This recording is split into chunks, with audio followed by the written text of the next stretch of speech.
ururka caafimaadka caruuriyo ciroole dadkuu u wada cawdaane midnaan cayrinaynin oo caradeena hala iseeyo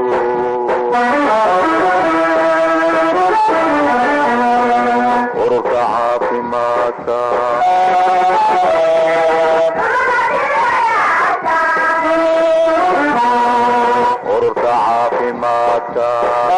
cisbitaalka weyn ee degmada Arabsiyo mas'uuliyiinta dhakhaatiirta ka howlgala ayaa weegii saddexaad u istaagay inay bulshada qaybaheega kala duwan ee deegaanada hoos yimaada degmada Arabsiyood ay ka taakuleeyaan xagga caafimaadka.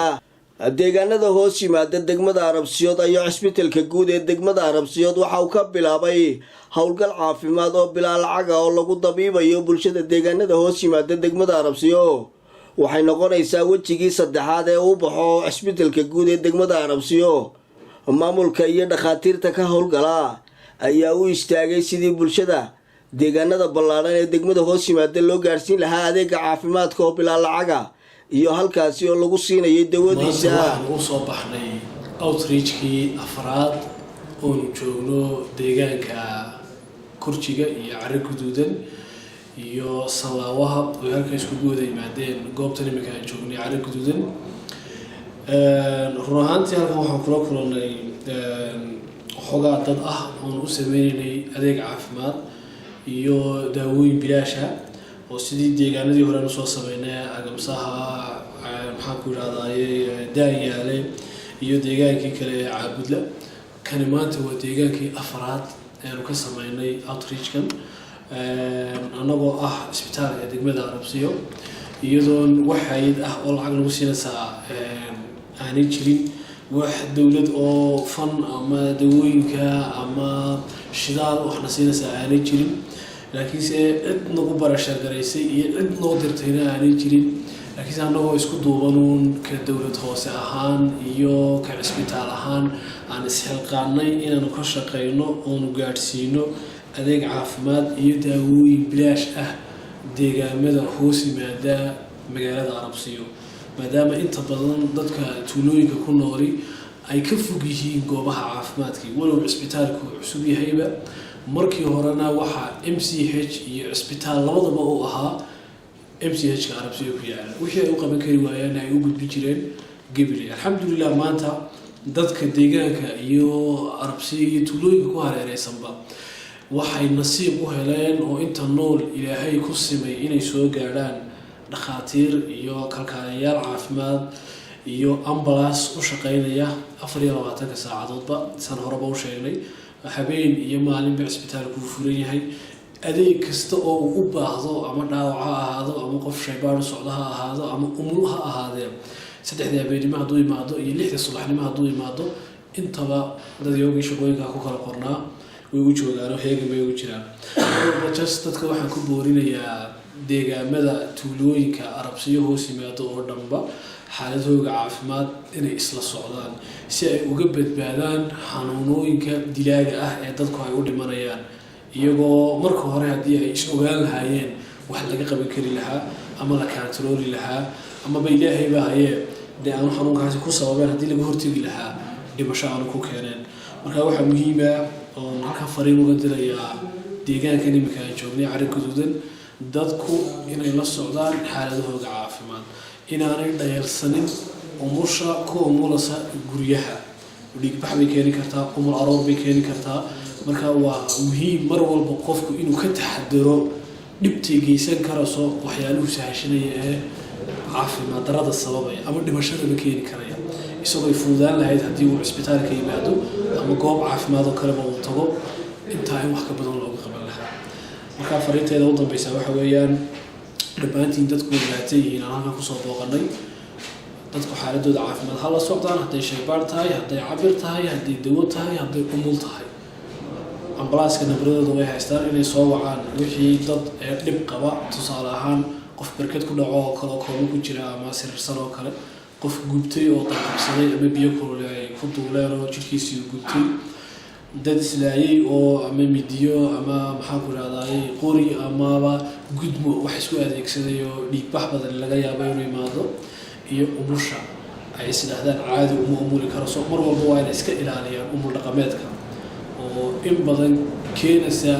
aqoon darro la xidhiidha dhimashada ilmaha iyo hooyada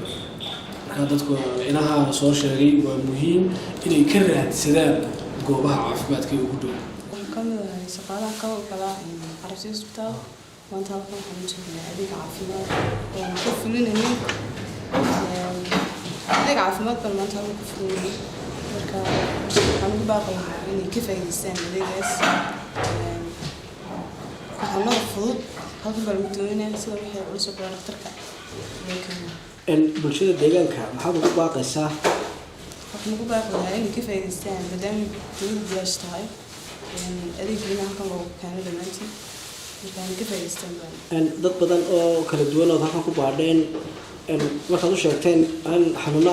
ka soo baxay aan iska warhaynin dareen noociyada ku abuurtay wallaahi dad badan oo aan iman karinin dhakhtarrada aan iman karinin markii xitaa qaar badan waxaa lahaa sidii karka oo kale inta badan dadku ma ogaadaan halkan markaan ugu sheegnay ilaa la siiyey talaa la siiyey wixii dambana dhakhtarka nooga gabagabadii bulshada deegaanadan deegaanada dhammaan waxaan u tirayaa fariin ah in ay ka faa'iideystaan adeegga caafimaad ee bilaashka dawladdu tahay weliba meelahoodii looga imanayo inay ka faa'iideystaan iyadoo jaanis u ah maadaama adeegii dawadiiba bilaash yihiin si isbitaalka dadku isku bartaan ay u ogaadaan isbitaal uga shaqeynayo degmadu taaliftirkeeda way jirtaa inay dadka bartaan isbitaalka qaar badan oo ugeyn baa jira in isbitaal ka furan yahay degmada bulshada deegaanada hoos yimaada degmada Arabsiyood ayaa ka mahad celiyay tallaabada uu ku tallaabsaday isbitaalka guud ee degmada Arabsiyo iyagoo u mahadnaqay dhakhaatiirta iyo maamulka isbitaalka guud ee degmada Arabsiyo horumar weeyaan dadkiinii baad niyadda u wanaajiseen halkaa ha laga wado caafimaad hadday tahay waxbarasho hadday tahay adeeg kale hadday tahay ka Arabsiyoodna waad mahadsantihiin aad iyo aad baad u mahadsantihiin beelaha ka warhaya sidaa maanta aad ugu adeegaysaan ugu adeega beelahoo dhan dhakhaatiirtii caafimaadka ee Arabsiyood ilaahay uu noo keenay iyaga oo macal dawadii oo bilaashooda ciddii dawada nagu soo caawisay ciddii dhakhaatiirta nagu soo xukuumadda Soomaaliland aad iyo aad baan ugu mahadnaqaynaa ilaahay baan adiga ma lagu baaray aniga waa la baaray waxaa la igu sheegay warta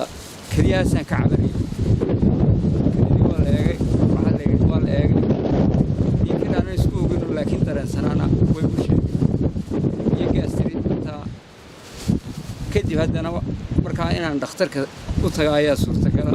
noo kaalibay dhakhtarka si baaritaan dareenkaygii ka bulshadu waa wax weyn aad buu maanta u kacsanay waa aad u faraxsanahay wax weeyaan waan u mahad celinaynaa bulshada intaan ogeyn waxaad leedahay bulshada intaan ogeyn waxaan wacyigelinaynaa inay maalmaha noocan oo kale ah fursadda ka faa'iideystaan oo ay wax weeyaan ka soo qayb galaan degmada Arabsiyood waan ugu mahad celinayaa haddana degmada Arabsiyood aanay hawshan kolka horeba aanay dee hawlgelinin mabay shaqayseen oo cidma way ogaateen Arabsiyood degmada Arabsiyood aad iyo aad ugu mahad celinaya dhakhaatiirta dawada noo keentay waan mahad celinaya maanaan gaari karinba dareen noociyay ku gelinaysaa dareen aad iyo aad u farxad leh gelinaysaa dareenkaygu aad u fiican maadaama halkan oo ii dhow aan carruurtaydii keensanayo oon ka daweysanayo aad buu dareenkaygu u fiican yahay dareen aad u wanaagsan marka maxaad leedahay bulshadaan ogeyn waxaan leeyahay aad u yimaado aad iskaga daweeyo halkaa ku xidhnaada aad baa u mahadsan hooyo maanta iigu horeysa alxamdulilah waxaan idhi xornimadu macaana naacawdu wacana araduna udgoona calankuna qabowba wax badan baad dareemaysaa baan filayaa aad in dhakhtarkii degmada Arabsiyood oo guuraya macal ambulanskiisii macal dawadii ay nala joogaan oo bilaasha nacam alxamdulilah dareen noociyay bay kugu abuuraysaa maadaama aad qof weyn oo wax badan u soo taagnaa tahay waxaan ooyo ku abuurayaa maanta noogu horeysa nololba hay sanawaro arkay dabadeetana dawadana waan soo doonno waan iska bugnaa markii uu horeysay dhakhaatiir iyo qalab iyo dawooy wada socdaa idin yimaadaan soo maaha haa maanta noo kow halkan inaad halkan dawo bilaasha ka hesho dhakhtar bilaasha dawo bilaasha oo caafimaad ka helno maxay leedahay nin walba halkuu xanuunaysana uu sheegto dabadeetana dee idinkuna adsaayo idinku mahadnaqana deegaanka carro guduudan deegaan ballaaran haa deegaan ballaaran mise tuulo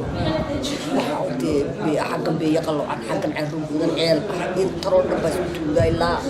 duburta ka soo celi si fiican baanu u arkanaa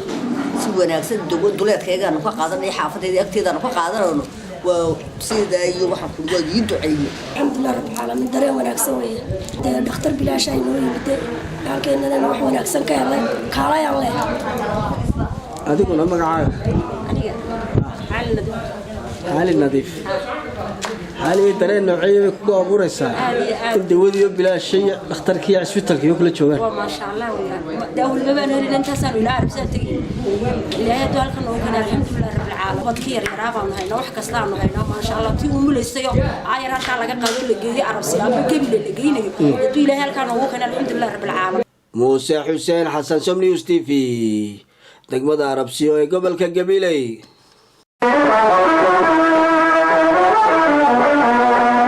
ururka caafimaadka caruuriyo ciroole dadkuu u wada cawdaane midnaan cayrinayne oo caradeena hala iseeyo